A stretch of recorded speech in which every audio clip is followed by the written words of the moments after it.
It's time for the SVU After Show here on AfterBuzz TV. We are breaking down Season 20, Episode 15, Brothel, and Season 20, Episode 16, Facing Demons. We got a lot to talk about. Stick around. You're tuned in to AfterBuzz TV, the ESPN of TV talk. Now, let the buzz begin. Hello and welcome. It's time for SVU. I don't know why I was shouting. I'm so excited. Thank you so much to everyone who is joining us. Of course, you know we're on YouTube. Search for AfterBuzz TV's drama channel because that's where we live. We're dramatic. I'm your host, Yael Tygiel. I'm joined by Taylor Gates. What's up? Hello. Hello. It's an SVU-filled day. Yeah, it is. Which is how nothing I like better. it. Yeah, nothing better.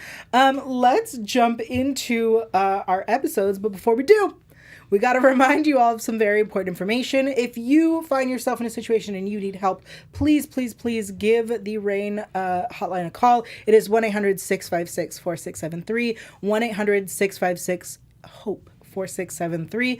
They are an amazing resource. Please check them out if you need them. If you find yourself in trouble, please, please, please. Before we jump in, also we'll remind you that this show likes to go a little dark. There are some stories and things that happen to people, and sometimes when things go dark, we go light. So this is your content warning that sometimes we make some jokes that might not sit well. Yep. Valid. Done. Yep. Thanks. All right. Let's talk about Brothel with the special guest star Jennifer Esposito. Love her. I'm applauding her like she's here. Jennifer, if you want to be here, so hit us up, please. Especially because we could talk about Season 1, Episode 20, Remorse, where she played Sarah Logan and she and Munch had this relationship. Oh, snap. Not like it didn't go anywhere. It was going to. But like it's like she dynamic duo. Yeah. Munch. She's been with both. Oh, whoa. Sorry. I'm not sorry. That wasn't a shame. That was a yeah. Like, why not? Yeah, I'm all about it. What did you think of this episode? I love this episode. I want her to be a series regular, which I don't know how that would happen because like she's obviously not in the same unit as SVU, but find a way to bring her back more because I really liked her character. I loved this episode. I didn't see most of the twists coming. Same. Which is huge. Oh, someone put something in the trash. I did not see the twist coming. And I spent a lot of time going, oh, no, she can't be the bad guy. No, she can't be the bad guy. I agreed. I wanted her to be good. And spoiler alert, she is. Yeah, I did not like how it ended. I was real sad. I didn't like it because I want her and Finn to be together. Me too. Not because it wasn't a great episode. They're such a good little duo. Yeah. Oh, man. Maybe down the line. Maybe it's a slow burn. We don't know. I would love to see her back. Me too.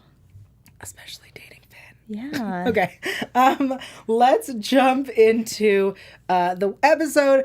We start with this guy going into some sketchy place. Like, okay. What was this dude? Column. See, I went with Column. John. He's a John. His name is John. He's Column. Sure. I will say I like when he walks into the brothel and there's a screening process. I mean, high-end stuff, man. The thing about this screening process is the process, for those who somehow missed it, is he had to drop trow and she grabbed his nuts. And I was like, how is that proof he's not a cop? He's not carrying a weapon, maybe? Where? I don't know. That's what I assumed. I was like, oh, he doesn't have a weapon on him. I like that thought. I don't know. That's where my mind went, at least. I thought because they don't take referrals, I assumed it was to check if he was a cop, which after the way things play out, I guess is stupid because they're all cops. Fair. All right, so maybe it was to see if he had a weapon in his balls. Accurate. You could smuggle a lot of things, a lot of places. I don't know how. I don't have a penis, so I can't really speak to that. Yeah, but okay, let's move on. All right. These are the kind of things we talk about here on SVU. Is asking the real questions. The tough questions. All right. So we hear Tori screaming in the bedroom, "Stop, that hurts." And then I love when the woman we later find out is Phoebe says, "If you get rough with my girls, I get rough with your face." Yeah, I was like, yes. Such a good line. So Carlos comes in and the girl escapes with a gun. I thought that was a very clever escape Me too. plan. I thought it was so smart. It reminded me of like a big blockbuster action movie or something where it's like, oh, it's not what you saw coming. I really liked it. I loved it. I just was like, why are you running upstairs? Yeah, Where are you come on. going? Go to the street level. I was like, does she know of a way out? No, she just guessed, and the guess was up. That's never, in no case is that like where you want to be. Like Unless you summoned a helicopter. True, which would have been an amazing twist. Yeah. Whoa, sometime we're going to need to go that route. All right, so we find the body. Our team's not sure what happened. She might be a jumper. We go into the apartment. It's empty. Whoever lived here left in a hurry.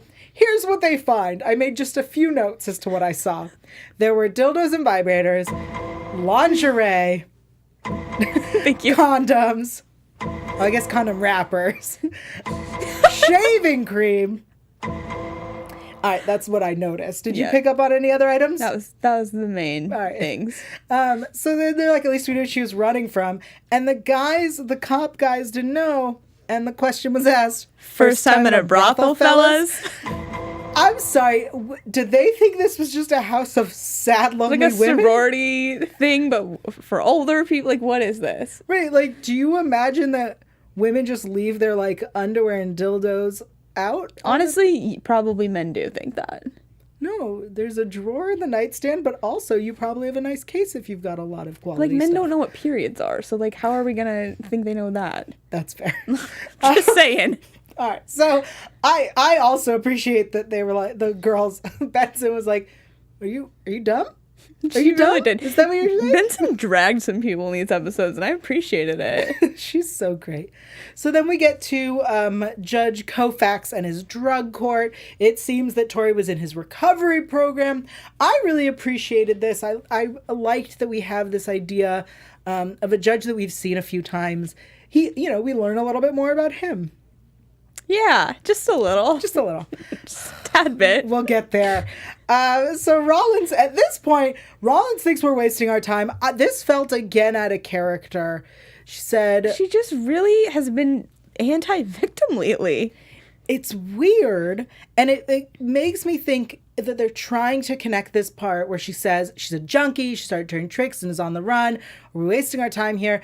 It makes me think we're connecting it back to that episode where she was like anti-sex worker because Dr. Al slept with a hooker. Yeah. Yes, that one was so weird. Are we trying to connect it to that? Because in my mind, I went, girl, she sounds like your sister. Like, what are you... True. That's actually She's a 1,000% Kim turning Rollins. tricks and is on the run. It's Kim. It's Kim. Why are you saying if Kim showed up, you would protect her? We literally As have we've seen it. multiple times. Yeah, it felt very weird. I miss Kim, by the way. I love her. She's crazy. You would love her. She stirs the pot. All right, so there's no DNA, no prints. We're waiting But we on ballistics. also get a very important line that we hear every episode. You can't save them all. Tell me, when did we get that? This is where we are now. This is where we are now. We can't save them all. Can't save them all. So we find this random shoe in the evidence pack, but it's not a random shoe. It's a $25,000? I don't know what I wrote. It's expensive. It's an expensive shoe. It's custom made at Paretto's. So then we meet our cobbler, and this little scene, this idea of like recognizing the shoe and going to the cobbler really for me felt like an old Munch episode. I've definitely, I want to say in Pixies, where he realizes the jewelry company. I felt very oldie. Olivia has done that with like purses before too, I think. There was a pair of shoes and a hat. There was that floppy hat which took us somewhere. Yeah. It's just like, but I like that. It's another trope that I like. It's like, oh, well, we know what store this came from because of our random knowledge. Oh, expensive clothing? Yeah, we got this. We got this. Don't worry. I like that a lot. So we find out from the cobbler the shoe belongs to the John from the beginning. What was his name? Column. Yep, that's the one. So he explains how it all goes down. I love his explanation because they're like, that's the story you're going with? Because it's true, and I love how they kind of set it up so we know what happens at the beginning, so we're like completely on his side. But like hearing him say it's like, oh yeah, this doesn't sound like this is the truth at all.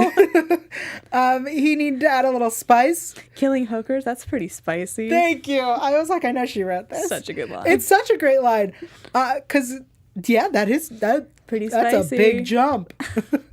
So we discover the dollhouse, which takes us to Finn's friend and Vice, who might be able to help, Sergeant Phoebe Baker. Yay! I really like Jennifer Esposito, so I'm going to keep great. applauding for her. She's awesome.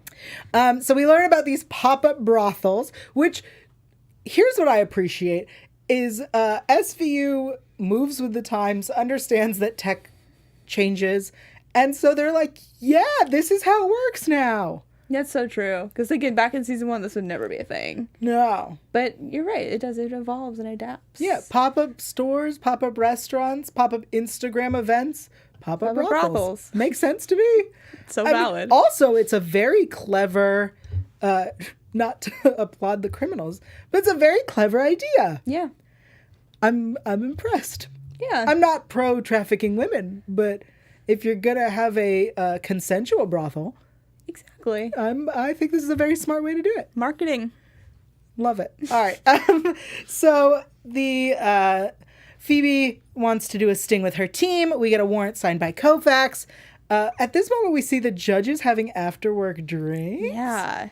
I Okay. like that we're getting this idea that they're dating Me too. or not dating because apparently he has a wife. Yeah. Little sketch. Interesting. Little sketch. Having a little affair. Phoebe mentions she misses when, or she remembers when she and Finn used to have after-work drinks. Ooh. Yeah. So we get to the new pop-up brothel location. They knew they were coming.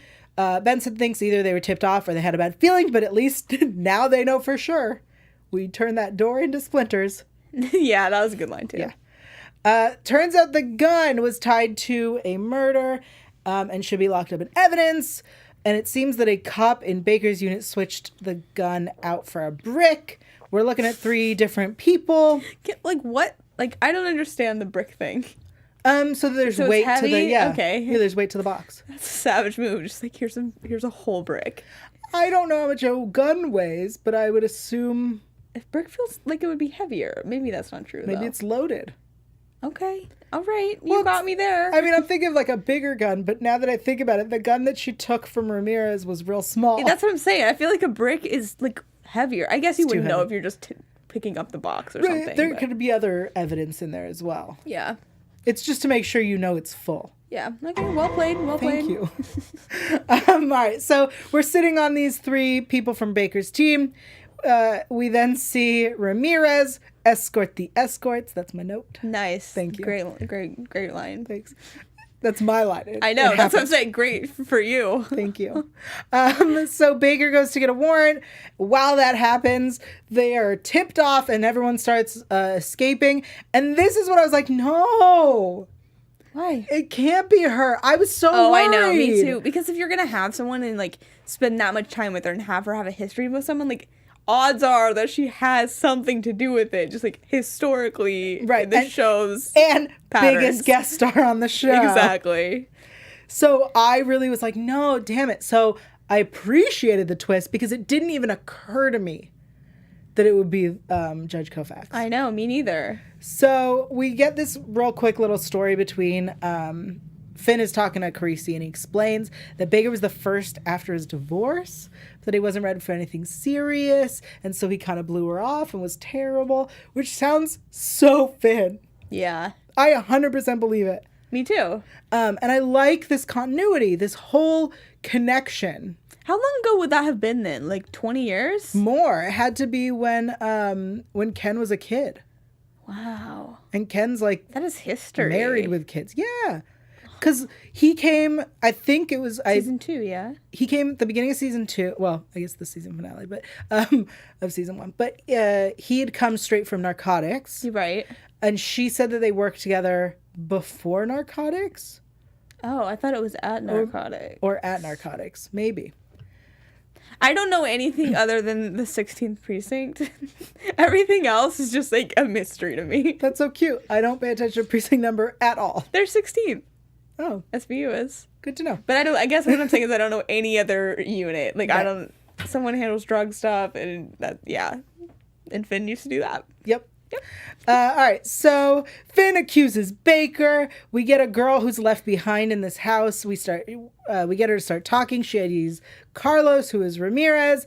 She met a cop in recovery named Fee, who introduced her to Carlos. And I'm sitting there again being like, no, It can't be her. I was like, damn it. And then we see Baker isn't Fee. Thank God. So Finn apologizes to her. I love how Olivia's like, guess you owe her an apology then. Yeah. Yeah. And then Carisi goes, I love this quick moment where he's telling Baker that they have a girl and she's talking in front of Ramirez, who goes out and meets with Koufax. Ooh. Yeah. Exactly. Then we get to the judges meeting with Judge Barth, and she turns on Koufax. Loved it. Loved that for her. I really appreciated this twist. Me too. It was very good. And then we interrogate Koufax to figure out why he did it. Something you'd like to say, Taylor? What? Yeah. So he didn't take any money. And he was like, I'm keeping them alive and safe. I'm making sure they have clean drugs. They stole their futures from their parents. What? So now, what is the correlation here? So he tells us about his daughter, Delia, who OD'd at 16. How is that a reason to start trafficking women? I don't know. He's like, well, this way we can get them, safe access to drugs. Right. Like, okay. Like, that sort of makes sense. Sure, that's why needle exchanges but, work. Why traffic people and, do all of this extra stuff? Right. The girls were saying, it was great. There was access to drugs. At first, I didn't mind it. But then when I wanted more, I had to do things I didn't want to do. That's where the issue is. It's like, what? Also, I treat them like I treat my own daughter. And I went, you would treat your daughter like this? That's so concerning. This was one of the wilder points of this episodes. Look, other than his reasoning, I loved this Agreed, episode. but the reasoning, I was like, there had to have been something that made more sense. Honestly, what would have made so much more sense would have just been, look, I know they're junkies and then they're going to keep using. I thought I'd make some money out of it. Exactly. They're going to do it anyway. I was taking care of them. Right. Their souls were already dead. Yeah. And that's the thing. He's contradicting himself. Mm-hmm. Just as he speaks. The situation, yes, contradictory. But then he's like, their souls were already dead, so I'm going to take care of them. And right.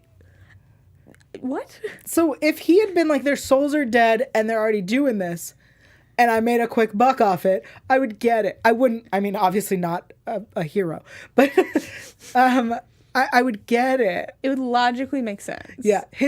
Although maybe it is that, he's not right. He very much is not.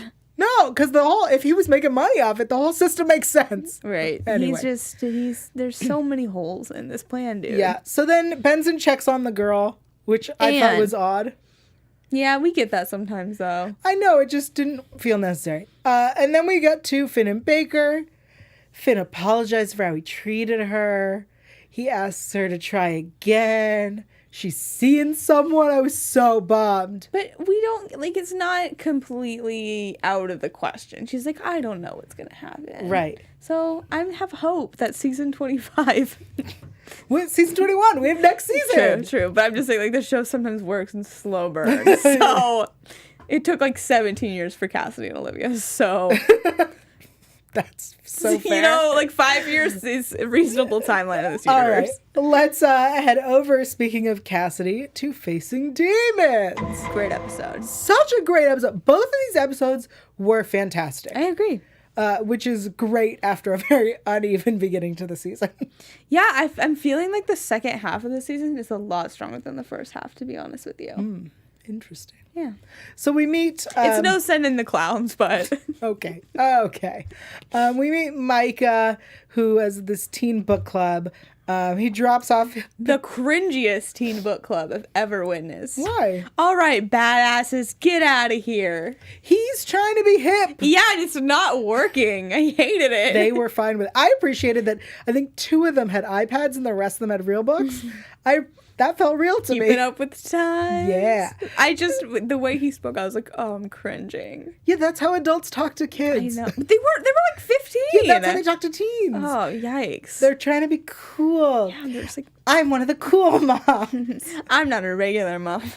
Okay. I'm a cool mom. All right. So Micah drops off Potato for a few days. How dare you name your dog Potato? I loved it. No. I thought it was so cute. No. Potato. The neighbor girl finds the body because there's a dog. Everyone knows the rule. If you have a dog, the dog's gonna find a dead body. Thank you. Loved it. There's a whole Instagram account. Yes, it is Law and Order Dogs and Jogs. So good. Because if you're jogging or a dog, there's body. As soon as I saw that dog, went dead body. Yes, me too. I was like, uh-oh. So great. The door is unlocked. It looks like a suicide. We find photos on the ground. They are kitty porn Polaroids, and it says, I'm sorry. And then we go on this crazy search where we tell these kids, or these kids' parents, that they may have been abused. Which honestly was funny to me because we find out, not to spoil it, but we're going to get there. Yeah, but we find out that's him, which is what I assumed from the get-go. Agreed. I was like, oh, it's pictures of him and he's like embarrassed by it or something. Yeah. I didn't think that it was someone else's. Right. I 100% assumed they were him. I jumped to that conclusion. I was like, wait, why are we talking to these kids as parents? I was like, oh, okay, so it's the kids. And then I was like, no, I was right. It's him. I think the weirdest moment is the father who was like, those weren't him, but that doesn't mean that my son couldn't have been abused. And Olivia says, there's no way to know. I went, ask your child. Right. Use your words. Communicate. Right. What do you mean there's no way to... What? I'm sorry. Where have we been for 20 years? There's no way to know. There's no way to know. That's where we are now. And we can't save them all. Yep. Okay, so the pics are of Micah. What? I'm so surprised. All right. We head to... Oh, I'm sorry. We have a note in the chat. I apologize. Oh. I'm so sorry for making fun of Potato. I love how that... Do you guys remember Snowball? Wait, hold on. Don't bring up Snowball. Wait. That's the saddest death on the show. That's the next poll. That's the bonus poll. Okay. Team Snowball, Team Potato. Apparently Potato was named after the writer's dog who wrote the episode. See, I liked it, so... My bad. All right, let's jump in. Where were we? Helen, the ex-girlfriend. She's so sweet. She was so sweet. And here's an interesting conversation. So she says they would take it slow. They didn't have sex. And when we tried, he couldn't. And he told me that he was molested. I felt like a jerk for breaking up with him, but I'm 20 and I want a normal relationship. I think that's such a fair... At 20, I think it's fair. I know, but it's a weird conversation, but it's like one that probably happens more than you 100%. think, unfortunately. Yeah, we live in a terrible world. Maybe we should touch on that more obviously in season 21 because that's an interesting conversation. Yeah, it's she's young and she was like, I wanted a normal relationship, and I get that, and I guess really the big thing that she's learned is that this is not the person she's gonna marry.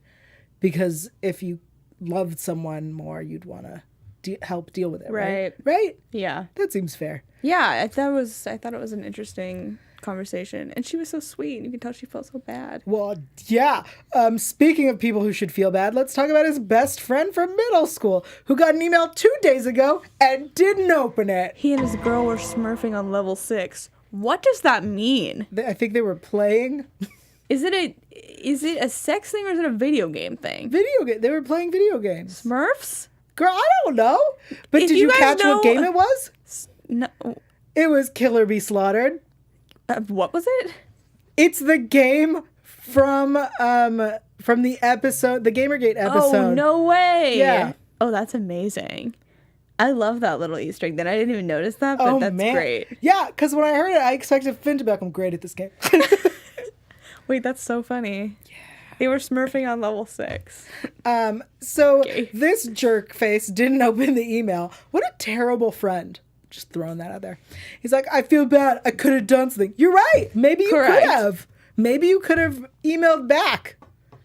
He was too busy smurfing on level 6. In the email it says, ask Gary. Takes him a second, but he realizes Gary is the guy who taught him magic. We see some YouTube videos, and we discover that he learned magic at the Gray Rabbit magic shop. Guys. Rabbits. Rabbits. I wouldn't be surprised if in Brothel there was a rabbit and I just didn't catch it. I'm sure there was. I'm talking about the vibrator. Oh, nice. Just clarifying for I anyone. didn't get, but now that makes sense. Thank you. So in the gray rabbit magic shop, we have Polaroids, which if there are Polaroids these Polaroids must be connected. He's the only one with this camera. It's not like Polaroids were a huge thing. It was kind of weird to have that be his decoration, though. It Just was like in the customers. Yeah, but it was kind of strange to me. I like when like a restaurant has like their customer pictures. But in the counter? So for example, in San Francisco, there is a cookie shop called Hot Cookie. I'm saying this because Pride weekend. It's the very famous cookie shop, and they sell hot cookie underwear, and they have picture of all of their clients who've bought in the underwear on the walls. The entire that's cool. On place the is walls, decorated. like, makes sense, but like in the counter just felt like an odd. I don't know. It felt weird to me. I'm sorry. It just did. I'm entitled to that opinion, Yael. Whatever. All right. So we then get this story about Micah. We go back to his parents about the weekend that his mom was out of town and he spilled drain cleaner on his genitals, which somehow got us a warrant to Gary's home. Yeah, I don't know why, but it did do that. I have 20 years of law experience. You've heard me. Circumstantial. Exactly. It is 100% circumstantial. Like, why would we not just assume that he did it himself by accident somehow? I think he did it himself, but because he felt dirty or something. I see. I just don't And that understand. didn't even connect to me. I was like, wait, so Gary did? I'm so confused. No, it didn't get Yeah, us. that's real circumstantial then. It's 100%. So they got the date, which is great. Like, you've got a date of something happening. So we go into his house and we get the pictures from when he was a coach. And there's where's the stupid Stone quote? He says, now I can allege a specific act of sexual abuse occurred the day that Micah saw the doctor. No, you cannot. That's just blatantly not true, but okay. Right. He did this thing, acting out. He has these, like, Micah has the photos. Micah did this thing to himself and saw a doctor. This at no point connects to Gary. And I'm hoping there's a deleted scene we're missing. Right, yeah. I don't know. Especially because it doesn't seem like we found much in Gary's home aside from the baseball photos. Picture. Which has a young Cassidy. So Benson goes over to visit Cassidy and is like, do you remember Coach Gary? And he's like, yeah, that sounds familiar. Do you remember any instance of inappropriate behavior?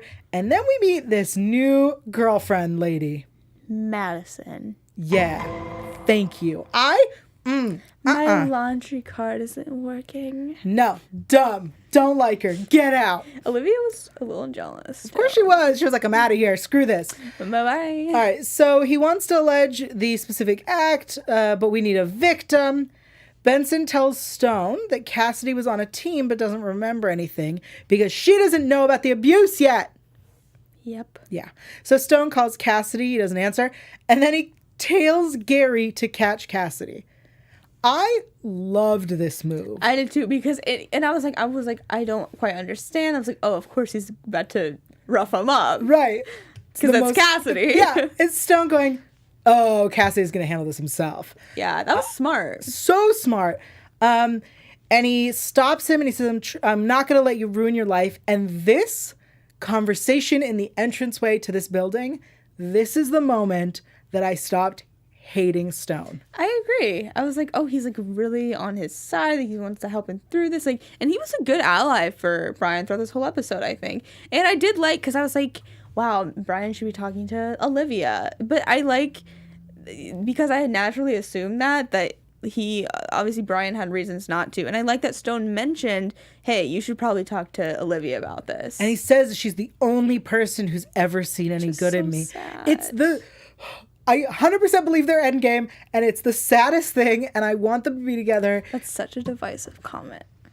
I know. So, But hey, speak your truth. So Stone tries to do a Benson, and he's like, "You've done the hard part." And That was such an Olivia line. I love that Cassie's like, "No, like you're bad at this. Stop." Which is like, it's true. Like the hard part's still definitely to come, especially with someone like Brian. Right. Cassidy says, "I'm damaged goods. I see it every time I look in the mirror." So sad. This whole thing with them two, amazing. I really like that scene too. Also, Cassidy, like the acting is so good. Yeah. Because you see him on your TV, I want to say all the time as Mayhem. So like, he's so amazing to be these two different characters. Ma'am from the car or the insurance commercial for anyone? No? Okay. The range. Allstate. Yeah, it's amazing. He's great. All right. So we have this really quick scene with Gary's lawyer. Who's from Orange is the New Black. Not only is she from Orange is the New Black. And a lot of things. She was in season 1, episode 4, Hysteria.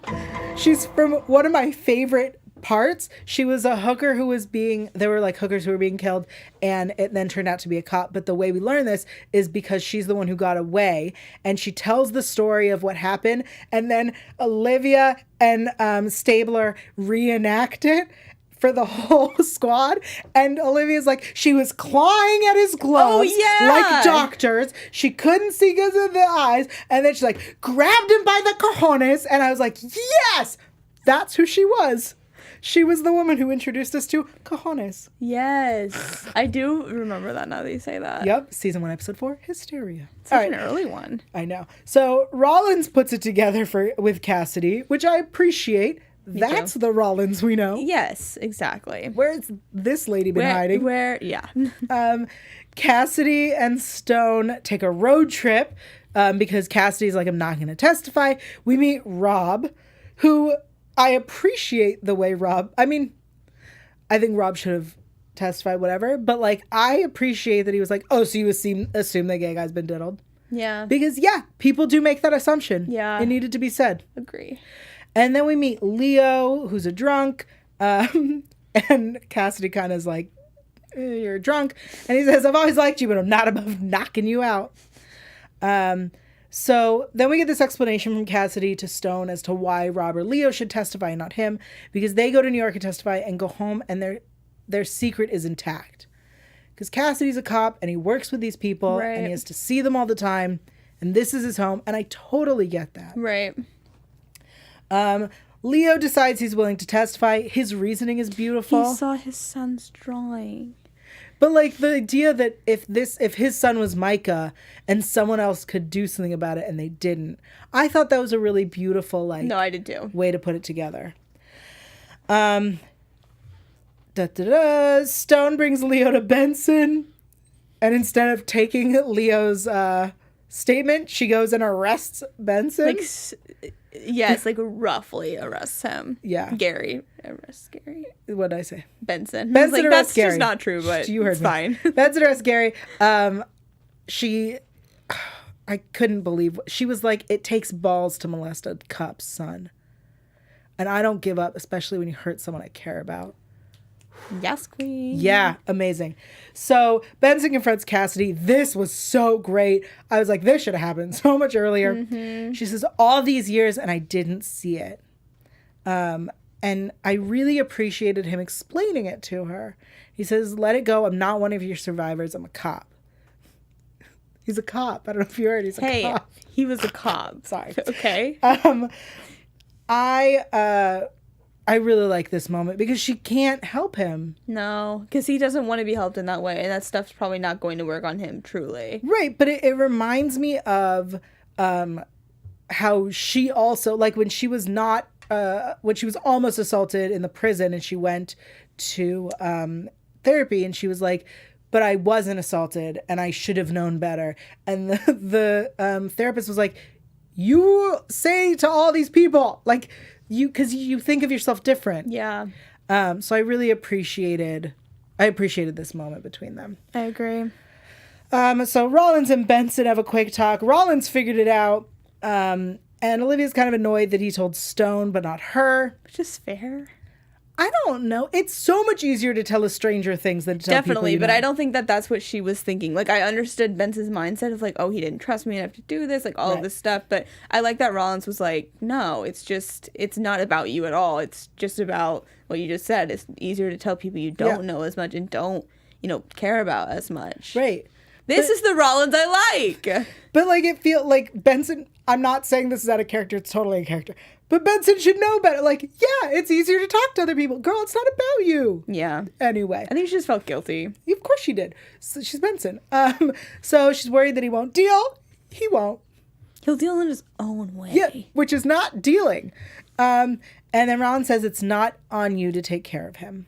So Leo testifies. It's beautiful and sad and heartbreaking. But because he had a couple shots, it was thrown out. Which, is that a thing? Can you literally not have any alcohol in your system when you testify for something? Yeah, you can't have anything in your system. Not even like below legal limit? No. Interesting. I didn't know that. Do you not remember the episode with the guy who has the eidetic memory, who is drunk, and then Barba asks him to close his eyes and tell us what the makeup of the jury is, and then to repeat the last questions that he was asked? What episode is that? A number witnesses. 31 witnesses? 41 witnesses? Okay. I don't remember that. I always think of, when I think of drunk courtrooms, I think of Sonia Paxton, who was like real drunk. Agreed. I also, when the judge said, I don't want to carry a breathalyzer. Right. I was like, after Sonia. Yeah, after Sonia, everyone should. Anyway. Loved her. The Leo's testimony is thrown out. Cassidy arrives, attacks Coach Gary. And Benson says, do you really want to hurt this guy? You want to make him pay? Get on the stand. It's time to forgive that little boy. You've come so far. I know you can do this. Loved it. And he does. He does. And Cassidy testifies. He says, I was a victim of Gary. He was my coach. And he sexually assaulted me when I was 12. Oh. Amazing. Super powerful. Amazing performance. Really great episodes. Both Brothel and Facing Demons. I loved that Chasing Demons led straight into Facing Demons. Yeah, the names too. That's really smart. So clever. Guys, one of the biggest things I love on the show is continuity. For a show that is procedural and every episode should stand alone, if you're gonna connect it, then it has to connect. Agreed. And this episode definitely did. I really loved it. Before we wrap up this after show, let me remind you that we will be returning in 2 hours, I believe, for our next after show at 6 p.m. Pacific time. We will be talking season 20, episode 17, Missing, season 20, episode 18, Blackout. But until then, we have a poll going. We do. And since we're talking 4 episodes and there's 4 little slots on Twitter, we're just going to make it easy. Which of these 4 is your favorite? Right now, I'll give you a little update because I tweeted this a while ago. 50% of you said Facing Demons. Oh, wow. Which makes sense. It's the options are Brothel, Facing Demons, and then the ones we're going to be talking about, Missing and Blackout. Wow. Excellent. Yes, the episode was 41 witnesses. Thanks, not 31. I knew it was something one. There were a number of witnesses. Something happened. Something happened. Really amazing episode. The poll will be up for 24 hours? Yes. And where can everyone find the poll? You guys can find the poll and me and all of my SVU tweets since I'm watching this for the first time live. There's some good ones. Twitter, alphabet_Ann. On Instagram at Taylor_Gates_. You can catch me literally in 2 hours right back here to discuss SVU because I want to talk about it all the time. And we are now. Yeah, I'm so happy. I'm everywhere at Yael Tygiel. That's YAELTYGIEL. We'll see you in 2 hours. Woo! Our founder, Kevin Undergaro, and me, Maria Menounos, would like to thank you for tuning in to AfterBuzz TV. Remember, we're not just the first, we're the biggest in the world, and we're the only destination for all your favorite TV shows. Whatever you crave, we've got it. So go to AfterBuzzTV.com and check out our lineup. Buzz you later. The views expressed herein are those of the hosts only and do not necessarily reflect the views of AfterBuzz TV or its owners or principals.